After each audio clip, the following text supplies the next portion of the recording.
নমস্কার, দেখছেন কলকাতা টিভি। আপনাদের সঙ্গে রয়েছে আমি অভিক। শুরু করছি সংবাদ সারাদিন।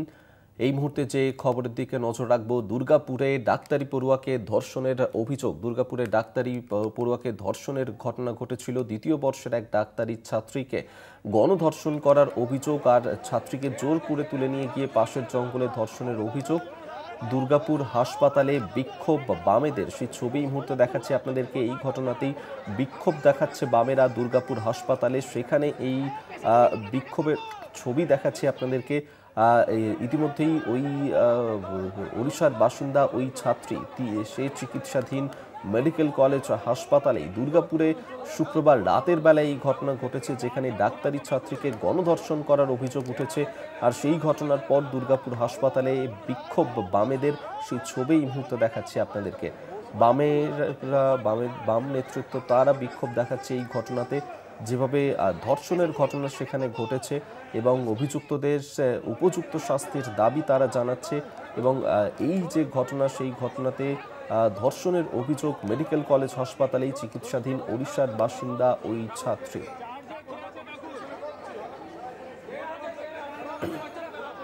শুক্রবার রাতের বেলায় যে গণধর্ষণের ঘটনা ঘটেছিল, দুর্গাপুর বেসরকারি মেডিকেল কলেজের ডাক্তারি ছাত্রীকে গণধর্ষণ করা হয়, সেই ঘটনাতেই এবার বিক্ষোভ বামেদের।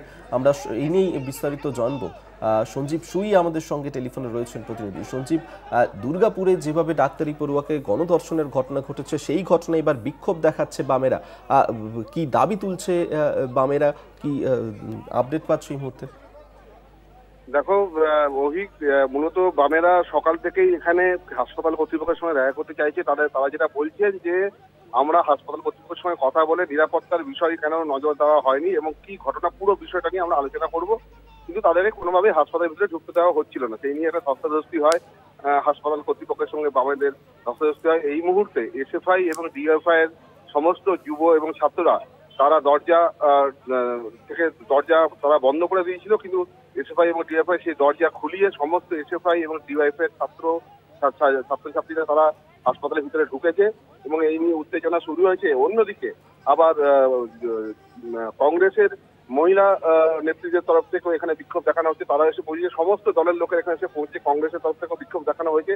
এই মুহূর্তে এসএফআই এবং ডিওয়াইএফআই ছেলেরা বিক্ষোভ দেখাচ্ছে ওই কলেজের ভেতরে এবং একজন কলেজ কর্তৃপক্ষ তিনি বাইরে বেরিয়েছিলেন, তার সঙ্গেও এই নিয়ে ধাক্কাধাক্কি অনেকক্ষণ ধরে এই নিয়ে বচসা হয়। মূলত এখনো পর্যন্ত উত্তেজনার পরও, যত সময় ঘনাচ্ছে উত্তেজনার পরও কিন্তু চড়ছে এই হাসপাতালে। অভিক, ধন্যবাদ তোমায়। সঞ্জীব সুই আমাদের সঙ্গে টেলিফোনে ছিলেন প্রতিনিধি। অর্থাৎ সেই ছবি এই মুহূর্তে দেখাচ্ছি আপনাদেরকে, দেখতে পাচ্ছেন, যেখানে হাসপাতাল কর্তৃপক্ষকে ঘিরে উত্তেজনা হাসপাতালের বাইরে এবং সেখানেই দুর্গাপুর হাসপাতালে বিক্ষোভ দেখাচ্ছে বামেরা এবং তাদের যে দাবি, যেভাবে এই ঘটনা ঘটলো একটি মেডিকেল কলেজে, বেসরকারি মেডিকেল কলেজ, সেখানে যেভাবে ওই দ্বিতীয় বর্ষের ছাত্রীকে গণধর্ষণের ঘটনা ঘটলো, সেই ঘটনাতে যারা জড়িত রয়েছে, যে অভিযুক্তরা রয়েছে, তাদেরকে চিহ্নিত করতে হবে এবং তাদের উপযুক্ত শাস্তি দিতে হবে, সেই দাবি কিন্তু তারা তুলছেন।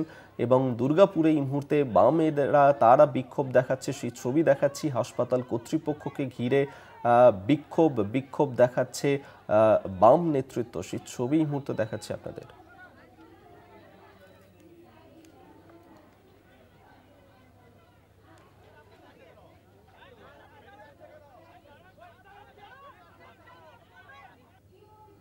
দুর্গাপুরে বেসরকারি মেডিকেল কলেজে ডাক্তারি ছাত্রীকে গণধর্ষণের অভিযোগ। দ্বিতীয় বর্ষের এক ডাক্তারি ছাত্রীকে গণধর্ষণের অভিযোগ, ছাত্রীকে জোর করে তুলে নিয়ে গিয়ে পাশের জঙ্গলে ধর্ষণের অভিযোগ। আর আজই ঘটনাস্থলে যাচ্ছে জাতীয় মহিলা কমিশন।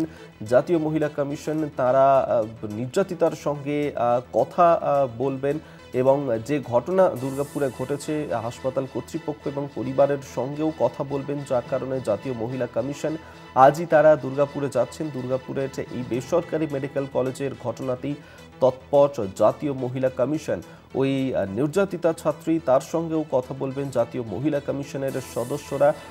পাশাপাশি জাতীয় মহিলা কমিশনের সদস্যরা তারা কথা বলবেন তার পরিবারের সঙ্গেও। আমরা এ নিয়ে আরও বিস্তারিত কথা বলবো। অরিত্র ঘোষ আমাদের সঙ্গে টেলিফোনে রয়েছেন প্রতিনিধি। অরিত্র, জাতীয় মহিলা কমিশন তারাও দুর্গাপুরের ঘটনাতে আজকে যেতে চলেছেন, কি আপডেট পাচ্ছ এই মুহূর্তে?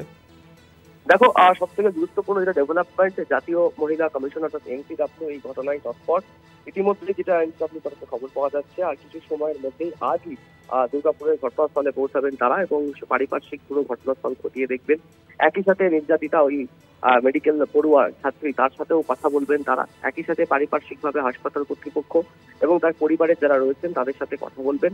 কথা বলার পরেই তারা পুলিশের সাথে কথা বলে তারা সতর্কতা পদক্ষেপ নেবে এমনটাই জানা যাচ্ছে। খুব উল্লেখযোগ্যভাবে এনসিডব্লিউ তরফ থেকে কিন্তু স্পষ্ট বক্তব্য, হাসপাতাল কর্তৃপক্ষের সাথে তারা কথা বলে জানতে চাইবেন যে সিকিউরিটির বিষয়টা ঠিক কি রয়েছে, কতটা পরিমাণ সিকিউরিটি সেই হাসপাতাল চত্বরে রয়েছে, কেন এই ধরনের অনভিপ্রেত ঘটনা ঘটলো, নিরাপত্তা কোথায় রয়েছে, এই সমস্ত বিষয়গুলি তারা খতিয়ে দেখবেন। এবং একই সাথে নির্যাতিতার সাথেও কথা বলবেন। গোপন জবানবন্দি নেওয়ার বিষয়টিও থাকছে এনসিডব্লিউ কর্মসূচির মধ্যে। এবং তারপরেই পুলিশের সাথে, স্থানীয় পুলিশের সাথে তারা কথা বলার পরে সুমোটো কগনিজেন্স অর্থাৎ স্বতঃস্ফূর্তভাবে কোনো পদক্ষেপ নেবেন জাতীয় মহিলা কমিশন, এমনটাই খবর পাওয়া যাচ্ছে জাতীয় মহিলা কমিশনের তরফ থেকে। ধন্যবাদ অরিত্র তোমায়। অরিত্র ঘোষ আমাদের সঙ্গে টেলিফোনে ছিলেন প্রতিনিধি। অর্থাৎ অরিত্র যেমনটা জানাচ্ছিল যে আজ জাতীয় মহিলা কমিশনের সদস্যরা তারা যেতে চলেছেন দুর্গাপুরে। সেখানে বেসরকারি মেডিকেল কলেজের ডাক্তারি ছাত্রীকে যেভাবে গণধর্ষণের ঘটনা ঘটেছে, সেই ঘটনাতেই আজকে গিয়ে তারা নির্যাতিতা ছাত্রীর সঙ্গে দেখা করবেন, কথা বলবেন তার সঙ্গে। পাশাপাশি ওই ছাত্রীর পরিবারের সঙ্গেও তারা কথা বলবেন হাসপাতাল কর্তৃপক্ষের সঙ্গে।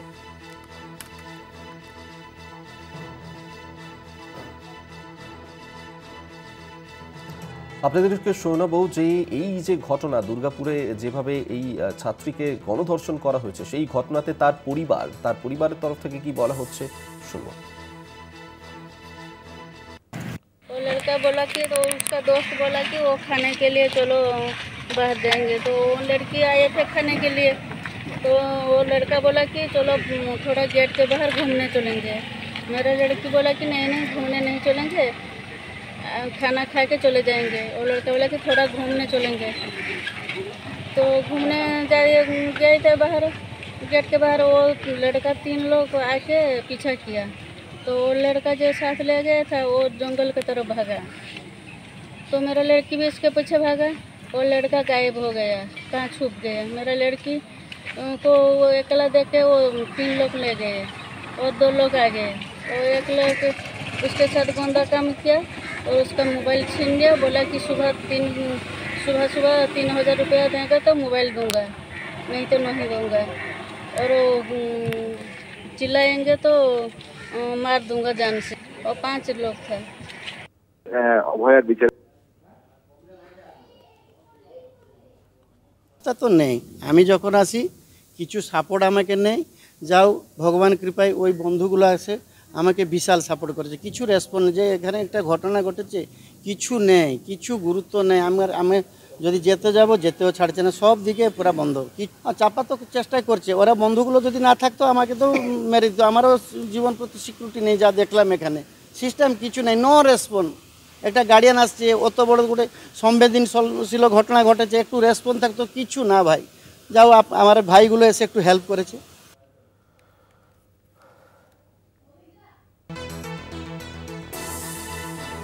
আমরা এই বিষয় নিয়ে কথা বলেছিলাম চিকিৎসক অনিকেত মাহাতোর সঙ্গে। অনিকেত মাহাতো তিনি কি জানিয়েছেন আমাদের শুনুন।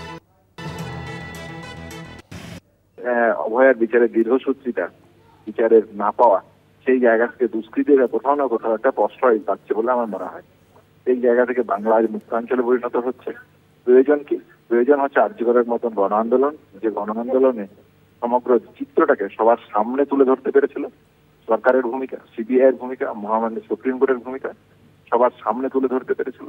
আর কি প্রয়োজন? প্রয়োজন হচ্ছে একটা উন্নত সাংস্কৃতিক চর্চা, উন্নত মূল্যবোধ নৈতিকতা। কারণ এই মানুষগুলো তো বাংলারই মানুষ, এই মানুষগুলো তো এই ভারতবর্ষেরই মানুষ। তাহলে সেইটা যদি হয় তাহলে দরকার কেন সে এই ধরনের কাজের সাথে লিপ্ত হচ্ছে? সেই জন্য দরকার একটা মূল্যবোধ নৈতিকতাকে আদর্শকে বেশ করে একটা সাংস্কৃতিক চর্চা, সুস্থ স্বাভাবিক সাংস্কৃতিক চর্চা করা প্রয়োজন বলে আমার মনে হয়।